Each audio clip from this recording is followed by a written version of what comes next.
Hey everybody, your host Michael Lofton. I wanted to talk about the situation with the Patriarch of Constantinople and the Patriarch of Moscow.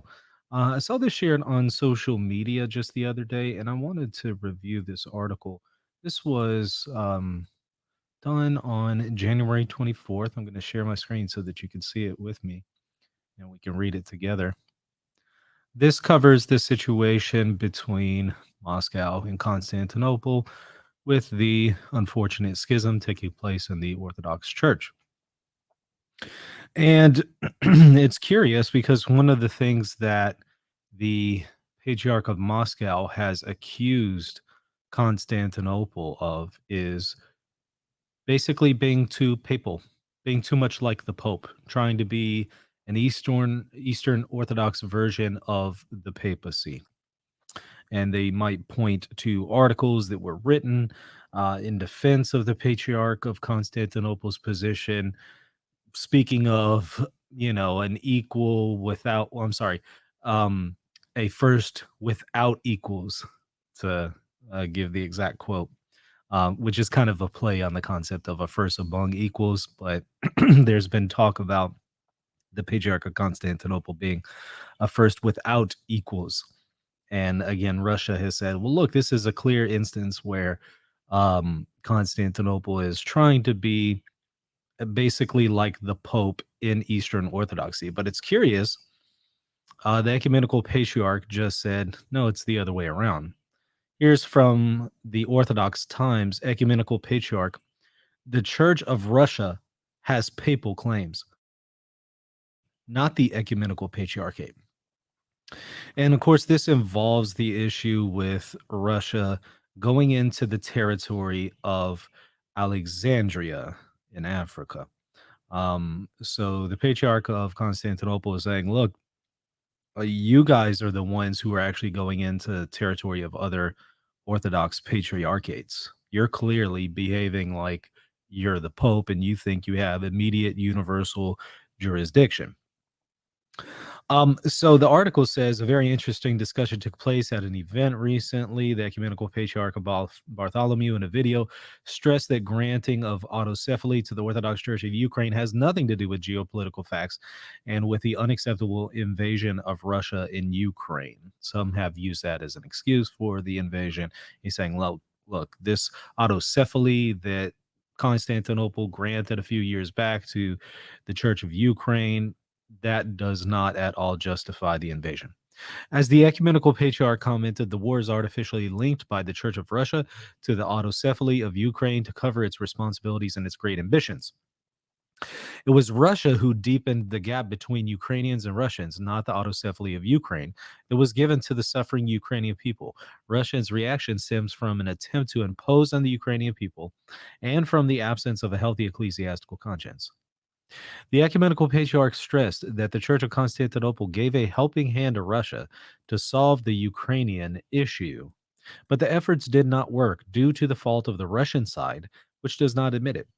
The leadership of the Church of Moscow is trying to impose a new ecclesiology. Here it is, which is overthrowing the ecclesiastical order on the basis of new data. So they're saying, look, Moscow, the Patriarch of Moscow, Constantinople is saying you're coming up with a new version of ecclesiology, a new way that the church should be structured that is foreign to the Orthodox Church. But he must understand that the ecumenical patriarch is the only guarantee for the unity of orthodoxy. Without the ecumenical patriarch, orthodoxy will fall into the vortex of nationalisms, into the introversion of self-sufficiency, into the contempt of the modern world, he said. So he's saying, look, the ecumenical patriarch, that is Constantinople, is this principle of unity. In the same way that we in the Catholic Church say the Pope is the principle of unity, um, Constantinople is saying, well, Constantinople is that principle of unity in Eastern Orthodoxy. The problem is quite a few other Orthodox don't recognize him as that principle of unity, so there's obviously chaos. So whenever the ecumenical patriarchate tried to call the Great and Holy Council, some people didn't show up. Some Orthodox churches didn't show up, and they didn't agree with some of the items on the agenda. So it really just came and went, and nothing happened from it, because people were disputing the role of the Patriarchate of Constantinople in such councils. There's a dispute there. And since this issue isn't solved, the question of primacy in Eastern Orthodoxy and what role does the first actually have in Eastern Orthodoxy, since those issues aren't solved, they're now actually having a split over that very question. And one side is accusing the other of being too papal, and then that other side is accusing the other side back of being too papal. So this is why I say at the heart of the schism in Eastern Orthodoxy, it's not politics. I mean, there is definitely some politics involved. At the heart of it, however, is a doctrinal problem, a doctrinal dispute. What is the role of the first in the church? Now, some might say, well, no, that doctrinal dispute is just kind of an excuse for some people's political agenda. Maybe, maybe.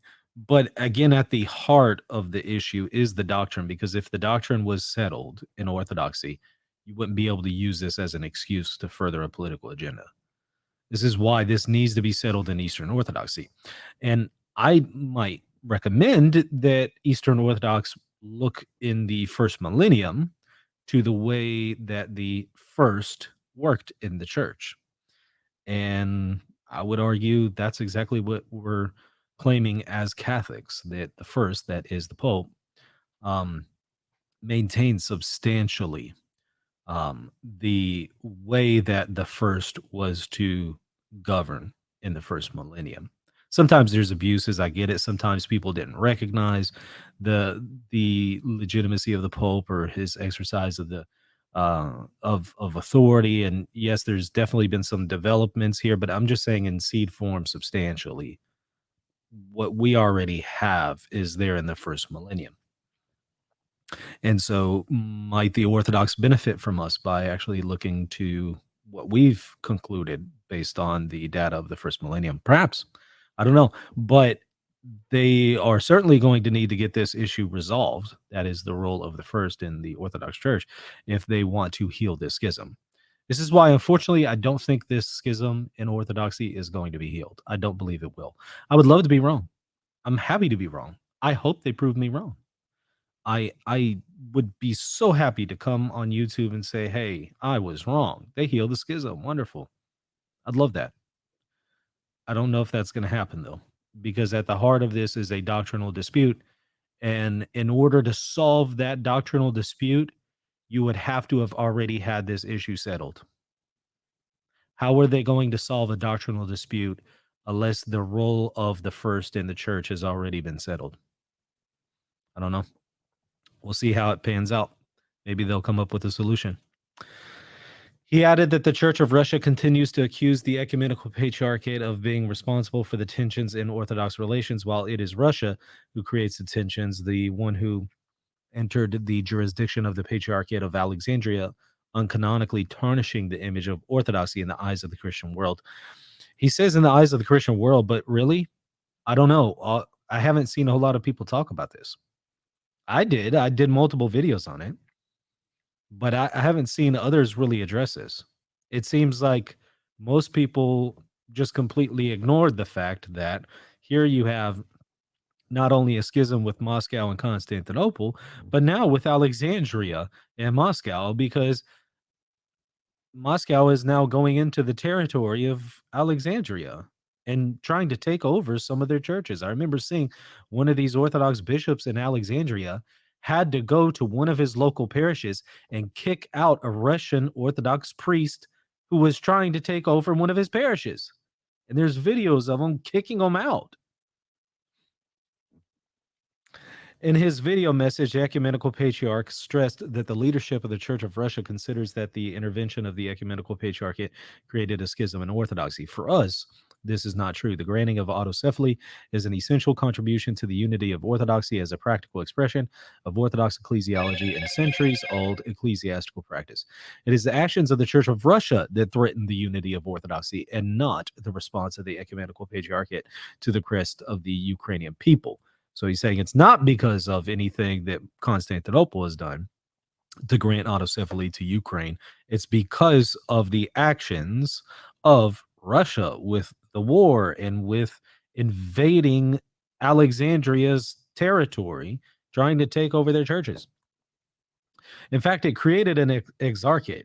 Y'all saw that. I mean, I did a video on this. Russia establishes exarchate in Africa, deepening Orthodox schism. It's truly unfortunate.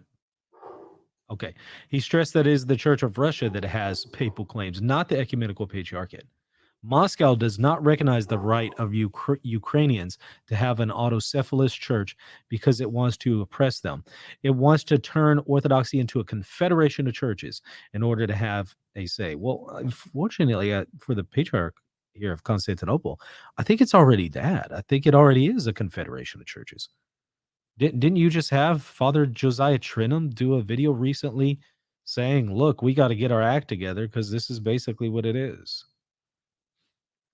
Its overtly arrogant and hegemonic mentality will highlight the pivotal role of the ecumenical patriarchate in Orthodox discourse. The autocephaly of Ukraine is a fait accompli of the church and cannot be annulled by any propaganda of war. The Church of Russia is ruthlessly pursuing matricide. Wow. Wow. He's saying Russia is trying to kill its own mother by invading Ukraine because Ukraine is the spiritual mother of Russia. So he's saying, look, you guys are basically guilty of matricide here. We are all witnessing the catastrophe unfolding on Ukrainian soil. A ceasefire must be reached immediately. He called on all Orthodox autocephalous churches that have not already done so to proceed with the recognition of the autocephalous Church of Ukraine. We call on all Orthodox autocephalous churches that have not yet done so to proceed with the recognition, showing in this way their support to the suffering Ukrainian people and the Church of Russia to apologize for what it has caused Orthodoxy. The hints of a link between the war and the granting of autocephaly are fictions of morbid imagination in order to cover up the crime currently being committed in Ukraine. The Orthodox Ukrainian people will never accept that their church should continue to be subordinated to the Patriarchate of Moscow, which blessed the invasion of their homeland, saying that, it's not just something that the government in Russia is doing to Ukraine. It's actually something that Moscow's patriarchate has blessed. That is the war in Ukraine. So this was a truly interesting article because what caught my eye was number one, the claim that no, it's Russia who's guilty of papal actions, and then number two, the matricide claim. And I do think that there's some truth to what the Patriarch of Constantinople is saying here in the behavior of Moscow. It's just ironic for Moscow to accuse Constantinople of being too papal when it's literally invading the territory of other Orthodox churches and establishing its own churches in someone else's patriarchate. What does that sound like to you? Sounds like a universal jurisdiction in a way that even we as Catholics would say, hey, that's not okay. Um, and in instances where that happened in the past, I think we can admit that wasn't okay. So it kind of makes you wonder upon what grounds does Russia even have at this point of criticizing the papacy in Vatican I when we're seeing that kind of Vatican I, uh, at least a distorted version of it, um, playing out in Constantinople. I'm sorry, Moscow. Again, I'm not saying that I think that what Russia is doing is actually in accordance with what Vatican I was getting at with the papacy. That's not what I'm saying, but an abuse or a caricature of it, certainly. So it just makes you wonder upon what basis can Moscow really criticize Constantinople or Rome. So, anyways, I hope this was helpful. Let's continue to pray for the situation that there would be healing here. I don't know how there will be healing here in Orthodoxy unless Orthodoxy returns to its roots in the Catholic Church and returns to the ecclesiology of the Catholic Church. If it returns to that ecclesiology, I believe there will be healing in Orthodoxy.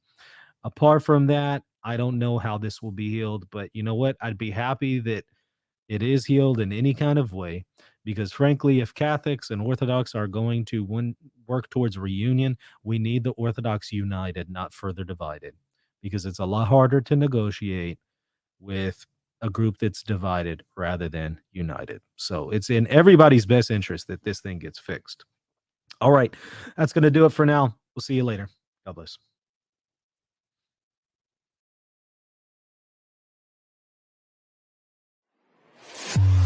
If you're looking to buy or sell a home, office, or any kind of property anywhere in the world, you're going to want to call Real Estate for Life, and they're going to connect you with a Catholic agent.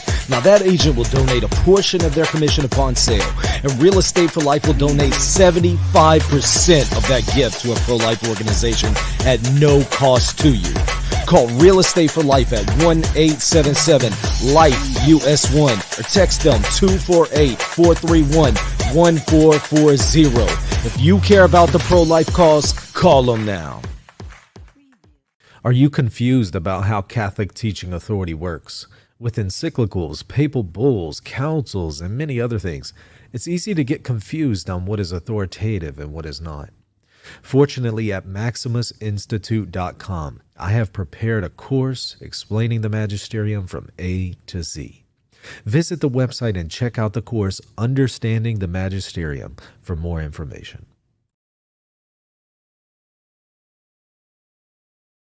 Oh wait, before you go, I would really appreciate it if you would consider supporting this channel. This is my primary means to provide for my family, and it also helps me to produce content like this video. If you would like to support me, become a patron by visiting patreon.com/Reason and Theology. You'll also get access to extra exclusive content when you become a patron. Lastly, hit that like button and the subscribe button, and be sure to leave a comment down below. God bless.